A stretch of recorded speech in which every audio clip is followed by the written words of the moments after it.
back. Toxic beard. Toxic beard. Tanking beard. My bad. Yeah, hey guys.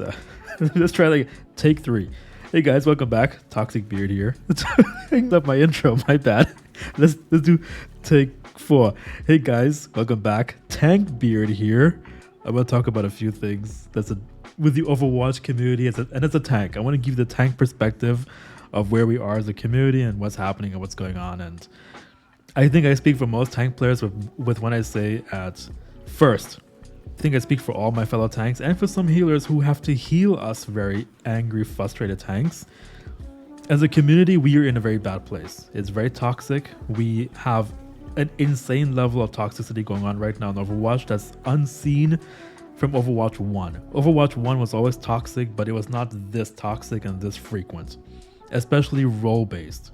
And today we're going to address my role, which is the tank role. I've been tanking for 10 years, give or take, from World of Warcraft, Marvel Rivals, and Overwatch, of course. That goes what I'll say. Sections mean different things because I speak I'm like a golden retriever. I'm everywhere. I'll talk about one thing, then I'll deviate into something else, and I'll come back to the original thing I was talking about.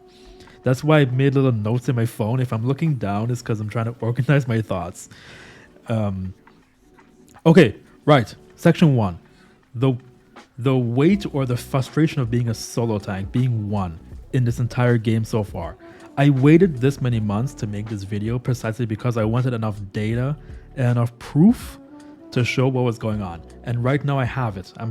This clip right now that you're seeing is proof of what I'm about to go say. Let's start with what it feels like to be a solo tank in Overwatch 2. It's not just about being a frontliner and being a space maker.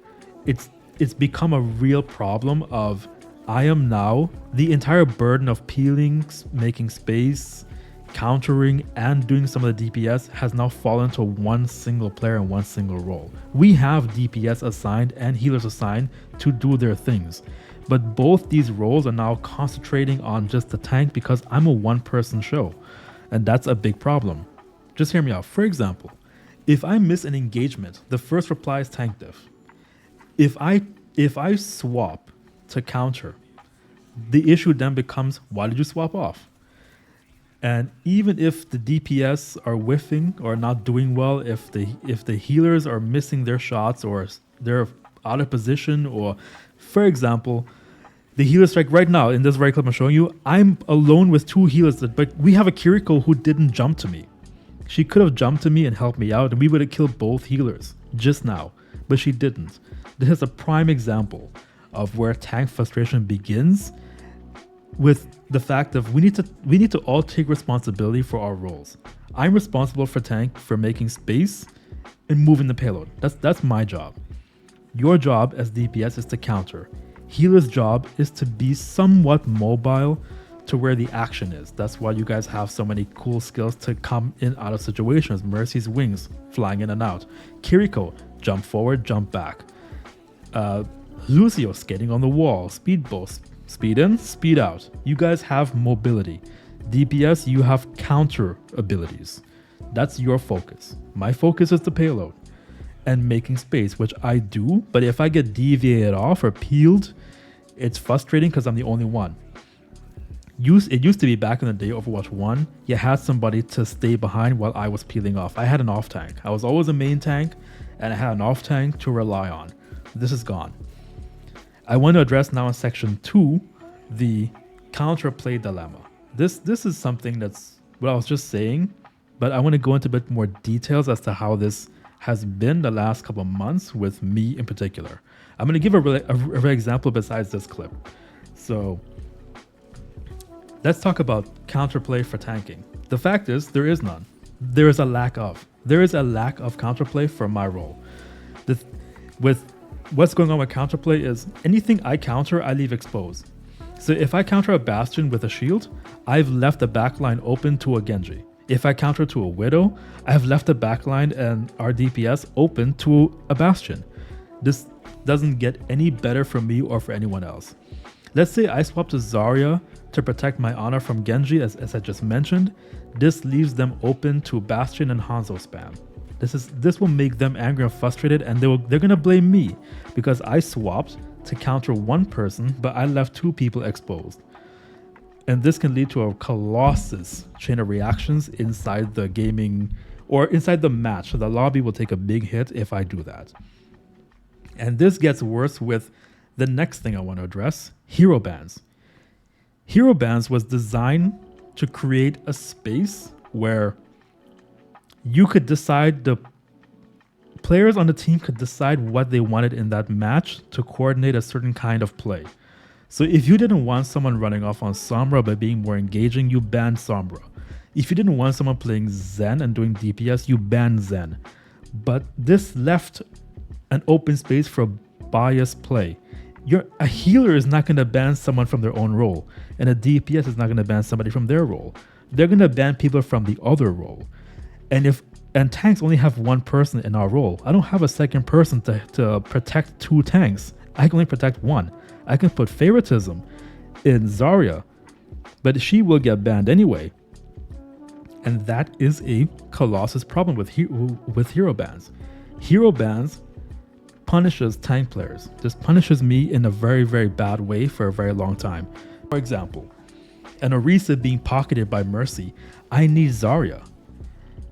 But the other 4 people voted to ban Zarya. Now I don't have a Zarya to handle my frustration of engaging the other tank, who happens to be an Orisa.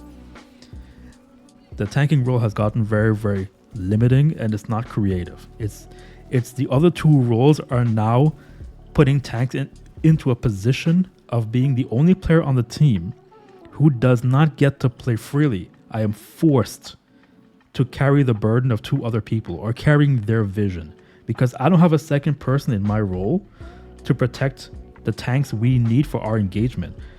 And this comes to my next point, which is section 3, toxicity. We all know the group that gets together, the DPS group or the DPS with the healer, and they get together and they go into competitive. And we all know let's say in this case, I'm not bullying Zen players, but you guys, let's say Zen is at, 3,000 heals and Mercy's at 10,000. There's a 7,000 gap heal in that role, but Zen is in team or in group with the Genji, who's gone, 22. He's got 10 kills for every 1 death he has. Mention, hey Zen, can you swap? Zen doesn't want to swap. Now he has the Genji and him both attacking the one solo tank player. Mercy's not going to see anything because the second she says something, she's also going to get fried with me. So now we have the 2 people in group together, ganging up on the one tank. If I had a second tank like we did back in Overwatch 2, both of us tanks could address Zen together, and the Genji would be forced to keep his mouth shut, or at least try to mind what he's saying and what he's saying to us. This would just create a balance. There was a balance of communication that if you said something to a tank, there was a second tank that could also just be like, nah, that's not going to fly. I'm not going to combo with you. You and Zen carry it. If you guys want to be spicy and load up all your barnacles in one area, that's on you. This brings up the next point I want to come to, which is, let me look at my little scrolling notes. Bad matches. This leads to bad matches that feel worse than they actually are. So imagine this. And we're going to do a rush comp. They pull out an Echo and Pharah, Widow, and my shield means nothing the second that occurs. You want me to swap? Fine. But you just banned Winston. I don't have Winston to help out with this. I can't dive behind them and go attack the second healer who's not in the air. When Mercy takes off and she's with Pharah in the air, they've left the second healer exposed. And for me to get behind them, because Rhino's too slow, Orisa's too slow, Sigma's for sure not going to get there. He is jellyfish paste to a Pharah and a pharmacy. But if you ban Winston, I can't go attack the Ana, which leaves their second DPS exposed, which gives us the upper advantage. So these matches feel more frustrating with hero bans, because now the team has agreed to ban the one dive, which could help with a pharmacy. We don't know what they're going to be pulling out. So why ban anything from the tank role when there's only one tank player? And the tank role has limited heroes. We have the least amount of heroes out of the 3 roles. That's also something nobody ever mentions anywhere. Not on Twitter, not on Instagram, nowhere. It's just, we have such a limited factor of playing with. This comes up to the next point I want to get at, which is The meta lock. The meta lock is making the game so stale for tanks, man. We have it so bad. I'm not even gonna lie to you. I was almost at plat 3 and I won 6 matches. I streamed it on Twitch. I won 6 matches in a row, and I ended up feeling so bored. I logged off and went to rivals and I lost my matches because it's stagnant. Because the same heroes get banned in every single one of my matches, I have to play Orisa or Sigma. That's it. I don't get anyone else to play with. Everybody else gets to have God knows how many heroes to pick from, but my little role has like 9 people at best. Hammond is not useful. He's not. Junker Queen has been nerfed and beaten so bad she's also practically useless. These tanks are good if you have people around them. If you have people around them and it's good support, any tank is great. But when it's random, it's very different. That doesn't happen when it's random. It's to change from a tank point of view. So from somebody who's been tanking for 10 years, here's what I think needs to change. The first is we all need to accept 6v6 is never going to come back, because if they did, we could just revert back to Overwatch 1, and we all know Overwatch is never going to do that. They're never going to admit that fault, or it's never going to happen. They might do Overwatch Classic servers like they did for Warcraft, but you and I both know, hey, look at me. It's not happening. They're not bringing back Overwatch 1. It's gone. It's gone. It's just that's just fairy dust. It's gone. Not there. So the first thing is we need to rethink the ban system. Maybe we can do DPS ban only in... No, wait, I phrased it wrong. I went off on a tangent. I botched it. I actually read my notes and I read it wrong. There's even that I can't do. Okay, let me try again. First, let's rethink the ban system. So the best way to go about the ban system, I think now that we've had it for a while and we know how it functions and what it does, what we can do is maybe ban DPS only and make it a ladder ban. Or we give tanks a protected slot where I can put a tank that I know for a fact I can use in certain maps, certain modes to counter what I deem is my biggest issue. So if I deem that a Widow carry is a Colossus issue for me, because I usually play Reinhardt and I usually play Ram and Sigma, I need Winston in that protective slot. I need Winston as my fallback. If I say that when I'm on King's Row or if I'm at Lejong Tower, and my biggest issue is a Zarya, because Zarya Mercy duos really get on my nerves, and I've got Zarya in a protected slot for that round, so I have her. That's a great way to go about that. The second thing is to address okay, so if we give me a protected slot, what becomes of healers and DPS? My solution to this is we give them the tools they need, or at least improve some of their heroes to a point where they can be reworked into making them more mobile or more defensive.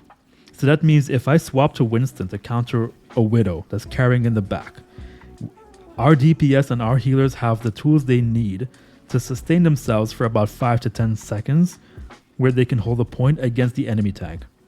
Either give them a bit more CCs, give them a bit more mobility in terms of like maybe they can climb a wall, maybe give Kiriko the ability to if she's next to 5 people and the tank isn't there, she can give them immortality, the immortal touch, for about 3 people. So she can protect 3 people for about 3 to 5 seconds, enough for me to jump back. So that's a good way to go about it. The next one is to address the toxicity. Toxicity is very, very special because it's toxicity. How do you address that? I've got 2 things for this one. The first one is we ban the chat system. We get rid of it and force everyone to use a microphone. It's 2025. Most people have a microphone. So the toxicity problem is either we ban the chat and force the microphone, or remove team chat and leave match chat. So this way, if you're going to be toxic to people inside your own team, the other team will see it and reports will have more meaning. So that means the enemy team can report you for being toxic to your own teammates, because now you have witnesses on the other side of the team who can verify the report and say that, hey, that person was being toxic towards their Lucio, or they were being toxic towards their tank. and I also want to report them. So this forces people to think about what they say before they say it, because now they have 5 other strange eyes watching them. And I want to close this out with saying that Overwatch 2 tanking took it from being an Overwatch 1 creative team role to being a solo punching bag. And that's how it feels. It feels like being a punching bag for people who don't understand the fact that I'm your only tank. If I decide I'm having a very bad day with you and you're being very toxic to me, I can just not protect you. I won't. I've never done that. But in theory, I could do that. If I wanted to do, like, the guy who used to go back in the day, if he didn't get what he wanted, he swapped a Torb and he would just throw, or they would just, like, the one Mercy who would swap to Zen just because she didn't want to heal anymore because people were being toxic towards her. Tanks can do that now, because now you don't have a second tank to fall back on. You don't have another tank to say, hey, our tank is being kind of an a-hole. Can you swap to something else and help us out? And it's not just a cultural issue. It's a mechanical gameplay cultural issue with tanking as a whole. For me, as a tank for 10 years. Let me know in the comment section how you feel as a healer and as a DPS. Do you also a lot of tanks to move rivals? Keep that in mind. A lot of tanks have swapped to rivals because it's gotten that unpleasurable. See you guys in the next one. Big Flex Beard out.